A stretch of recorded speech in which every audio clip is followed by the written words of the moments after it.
AP CM చంద్రబాబుతో deputy CM Pawan Kalyan భేటీ అయ్యారు. ఉండవల్లి నివాసంలో చంద్రబాబుతో పవన్ లంచ్ మీటింగ్ కొనసాగుతోంది.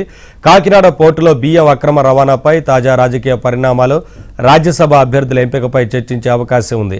అలాగే తన ఢిల్లీ పర్యటన విశేషాలను చంద్రబాబుకు పవన్ వివరించనున్నారు.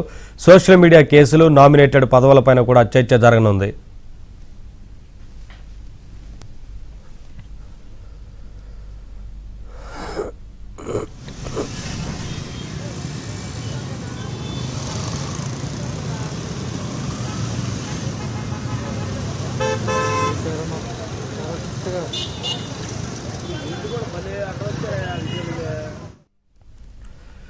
ఏపీ సీఎం చంద్రబాబుతో డిప్యూటీ సీఎం పవన్ కళ్యాణ్ భేటీ అయ్యారు. ఉండవల్లి నివాసంలో చంద్రబాబుతో పవన్ లంచ్ మీటింగ్ కొనసాగుతోంది. కాకినాడ పోర్టులో బియ్యం అక్రమ రవాణాపై తాజా రాజకీయ పరిణామాలు, రాజ్యసభ అభ్యర్థుల ఎంపికపై చర్చించే అవకాశం ఉన్నట్లుగా తెలుస్తోంది.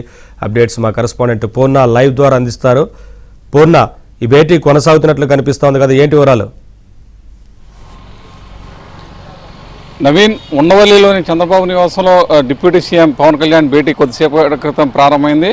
అనేక రాజకీయ అంశాలు ప్రధానంగా చర్చిస్తున్నట్టు మనకు తెలుస్తుంది. ప్రధానంగా చూస్తే కనుక ఇటీవల చోటు చేసుకున్న రాజకీయ పరిణామాలు, ఏదైతే ఢిల్లీ వెళ్ళొచ్చిన పవన్ కళ్యాణ్ అక్కడ అమిత్ షాని కలవటం, లేకపోతే ప్రధానమంత్రి కలవటం, కేంద్ర మంత్రి కలవటం, అక్కడ చోటు చేసుకున్న పరిణామాల అన్నింటినీ కూడా చర్చిస్తున్నట్టు తెలుస్తుంది. అదేవిధంగా ఏదైతే కాకినాడలో పీడీఎస్పీ అక్రమ రవాణాకు సంబంధించి కోట్ల రూపాయల ప్రభుత్వానికి దుర్వినియోగం అవుతున్నట్టు కూడా ఇప్పటికే తెలిసింది. విజిలెన్స్ రిపోర్ట్లో కూడా మొత్తం కూడా స్పష్టమైంది. వీటి మీద కూడా ప్రధానంగా చర్చిస్తున్నట్టు తెలుస్తుంది. ఎందుకంటే ఆ రేషన్ బియ్యానికి అడ్డుకట్ట వేయాలి అనే దాని మీద ఒక టాస్క్ ఫోర్స్ను కూడా, ఒక కమిటీని నియమించాలని చెప్పి కూడా పవన్ కళ్యాణ్ కోరుతున్నట్టు కూడా తెలుస్తుంది. ఆ అంశం కూడా ప్రధానంగా పవన్ కళ్యాణ్ చర్చిస్తున్నట్టు తెలుస్తుంది. ఇక రాజ్యసభ సీట్లకు సంబంధించి కూడా మొత్తం కూడా 3 సీట్లు మొత్తం ఖాళీ అయినాయి. ఆ 3 సీట్లకు సంబంధించి మొత్తం కూడా అటు బీజేపీకి ఆర్ కృష్ణ ఇప్పటికే దాదాపు కన్ఫామ్ అయినట్టు తెలుస్తుంది. అలాగే బేదా మస్తానరావుకి కూడా కన్ఫామ్ అయినట్టు తెలుస్తుంది టీడీపీ తరఫున. మరొకటి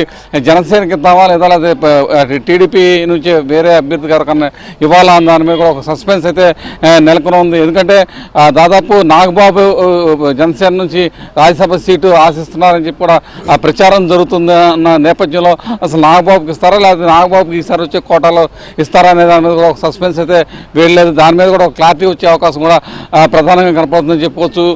మరొకటి ఏదైతే ఆదాని అంశం కూడా ప్రధానంగా ఈ చర్చలో, అంటే ఈ పవన్ కళ్యాణ్ చంద్రబాబు భేటీలో కూడా ప్రధానంగా చర్చకొచ్చే అవకాశం కూడా కనపడుతుంది. ఈ రాజకీయ పరిణామాలు, అంటే రాష్ట్రంలో చోటు చేసుకుంటున్న రాజకీయ పరిణామాలతో పాటు ఢిల్లీలో చోటు చేసుకున్న రాజకీయ పరిణామాలన్నింటి కూడా ప్రధానంగా చర్చించే అవకాశం కనపడుతుందని మనకు తెలుస్తుంది. అలాగే ప్రధానంగా చూస్తే కనుక ఏదైతే నామినేటెడ్ పోస్టులకు సంబంధించి ఇప్పటి వరకు 3 లిస్టులు అయితే విడుదల చేశారు. 4వ లిస్టు కూడా మొత్తం కూడా టీడీపీ దాదాపు ఖరారు చేసింది. ఎవరెవరు ఉండాలి ఏంటి అనే దాని మీద కూడా మొత్తం పూర్తిగా దాని మీద ఒక కసరత్తు కూటమి నేతలతో అంతా చర్చించినట్టు తెలుస్తుంది. జనసేన నుంచి ఇంకా ఎవరెవరికి ఇవ్వాలి ఏంటి అనే దాని మీద ఒక స్పష్టత అయితే రాలేదు. అది కూడా ఈ సందర్భంగా చర్చించే అవకాశం కూడా కనపడుతుంది. ఇలాంటి అంశాలతో పాటు రాష్ట్రంలో చోటు చేసుకున్న రాజకీయ పరిణామాలతో పాటు రేపు క్యాబినెట్ అంశం కూడా కొంత చర్చకొచ్చే అవకాశం కనపడుతుందని కూడా రాజకీయ విశ్లేషకులు అయితే పరిస్థితి నెలకొంది. ఇంకోటి ప్రధానమైన అంశం ఏదైతే రామ్మూర్తి నాయుడు దాదాపు చనిపోయి ఇప్పటికి 15 రోజులు అవుతుంది. అయితే అప్పటి నుంచి విచారం అయితే పవన్ కళ్యాణ్ వ్యక్తపరిచారు. కానీ ఇప్పుడు నేరుగా వచ్చి చంద్రబాబుకి ఎక్కడ కూడా కలవలేదు. ఈ సందర్భంగా కూడా వచ్చి ఆయన సంతాపం కూడా తెలియజేసే అవకాశం ఉందని కూడా చెప్తున్నారు. ఈ అంశం కూడా ప్రధానంగా చర్చకొచ్చే అవకాశం ఉంది. ఇటువంటి అంశాలు, అంటే ప్రధానంగా చూస్తే కనుక ఒక 3-4 అంశాలు ప్రధాన ఎజెండాగా ఈ భేటీ అయితే కొనసాగుతుందని చెప్పి అటు ఏదైతే రేషన్ బియ్యం అక్రమ రవాణాతో పాటు ఈ ఏదైతే రాజ్యసభ సీట్ల అంశం మరొకటి ప్రధానంగా చూస్తే కనుక నామినేటెడ్ పోస్టులకు సంబంధించిన 3 విడతలతో నామినేషన్స్ మొత్తం నామినేటెడ్ పదవులు ఇచ్చారు. 4వ విడత సంబంధించిన నామినేటెడ్ పోస్టులకు సంబంధించిన ప్రక్రియ మొత్తం కూడా దాదాపు పూర్తయింది. దానికి సంబంధించిన విధి విధానం, అంటే దానికి సంబంధించిన డేటా ఎవరెవరు ఉండాలి ఏంటి అనే దాని మీద కూడా మొత్తం కూడా ఇప్పుడు స్పష్టత వచ్చే అవకాశం కూడా కనపడుతుంది. Naveen, thank you Purna.